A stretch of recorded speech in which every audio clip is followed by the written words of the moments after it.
ಕಿಡಿಗೇಡಿಗಳ ಅಟ್ಟಹಾಸಕ್ಕೆ ಗೃಹಿಣಿಯೊಬ್ಬರು ದಾರುಣವಾಗಿ ಮೃತಪಟ್ಟಿದ್ದಾರೆ. ಬೆಳ್ಳಂಬೆಳಗ್ಗೆ ಯಮನಾಗಿ ಬಂದಿದ್ದರು ಸರಗಳ್ಳರು. ಸರಗಳ್ಳತನದ ವೇಳೆ ಮಹಿಳೆಗೆ ಥಳಿಸಿ ನೆಲಕ್ಕೆ ತಳ್ಳಿ ಪರಾರಿಯಾಗಿದ್ದಾರೆ.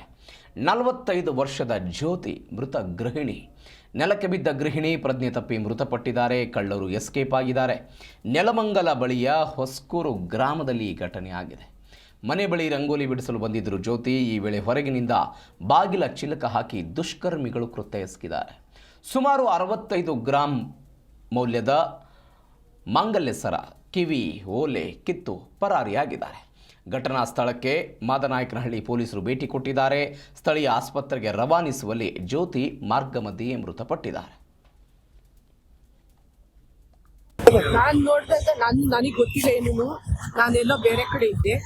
ಮುಂಜಾನೆ ಅಕ್ಕ ಬಾರಕ್ಕ ಲಾಕ್ ಹಾಕ್ಬಿಟ್ಟವ್ರೆ, ಆಚೆಯಿಂದ ತೆಗಿಬಾ ಅಂತ ಒಂದೇ ಪರವಾಗಿ ಬಿದ್ದಿತ್ತು. ಜ್ಯೋತಿ ಬಿದ್ದಿತ್ತು. ಅಕ್ಕ ಅಣ್ಣ ಜ್ಯೋತಿ ಬಿದ್ದೋಗ್ತದ ಯಾಕೋ ಬಾಬಾ ಅಂತ ಹೇಳ್ಬಿಟ್ಟು ಓಡೋಗಿ ಲಾಕ್ ತೆಗ್ದು ಬಂದ. ಇಬ್ರು ಯಾವ ಬಡ್ಕೊಂಡು ಅವ್ರ ಅಣ್ಣನ ಬಿಟ್ಟು ಅವಾಗ ಅವ್ರ ಅಣ್ಣನ ಕಾರ್ ತಗೊಂಡ್ಬಂದ್ರು. ಸುತ್ತಲೋರೆಲ್ಲ ಬಂದ್ರು.